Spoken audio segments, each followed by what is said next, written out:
بعاني منه طول عمري عدم الانتماء بتاع اي انسان. يعني كل واحد عنده انتماء لابنه فقط، مش مهم ابني انا يحاربني او يعمل حساب ابنه على حساب ابني.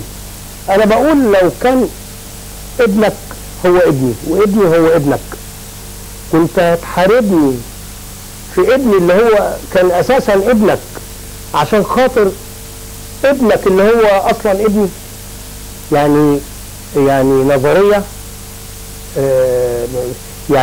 يعني احنا عايشين في مركب واحدة. ولذلك انا نفسي الاقي الناس، يعني ده يمكن بعدنا عن ربنا سبحانه وتعالى هو اللي خلى الحياة، يعني سلط علينا الحياة.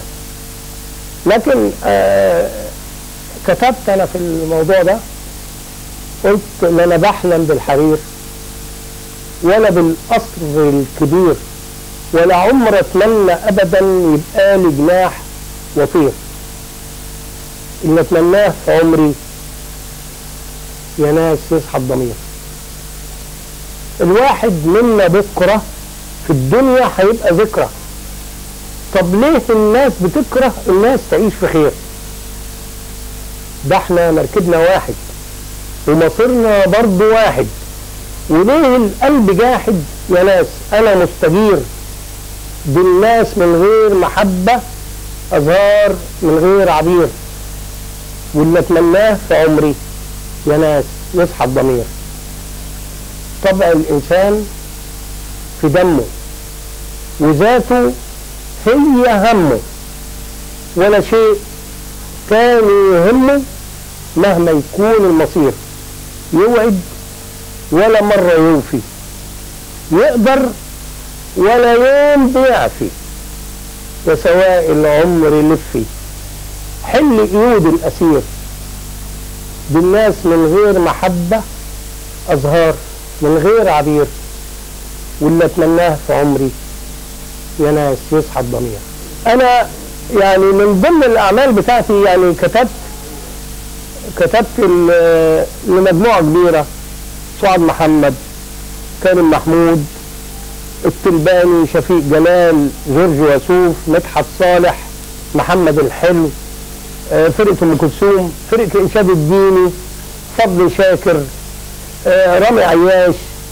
كتبت الشعبيين زي صديقنا رمضان العربي اللي اتكلم من شوية.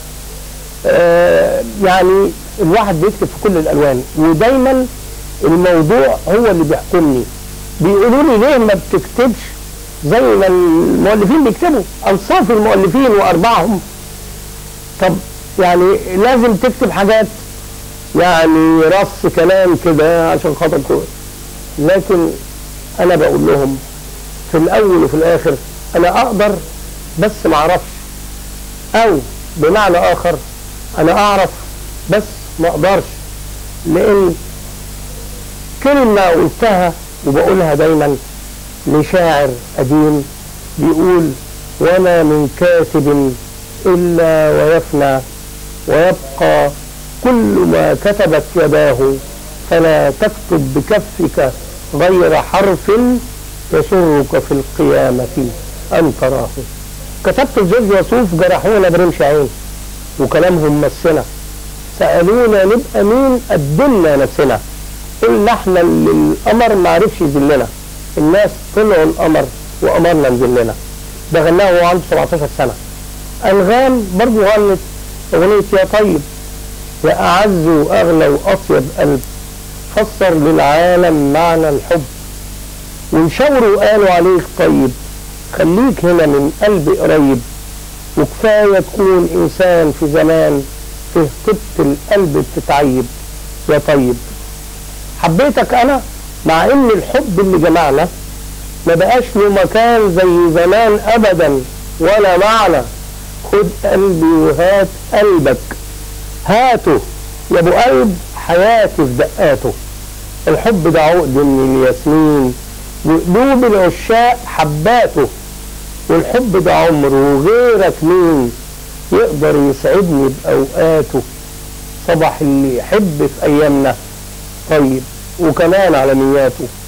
ايه يعني يقولوا عليك طيب بس انت تكون مني قريب، وكفاية تكون انسان في زمان فيه طيبة القلب بتتعيب.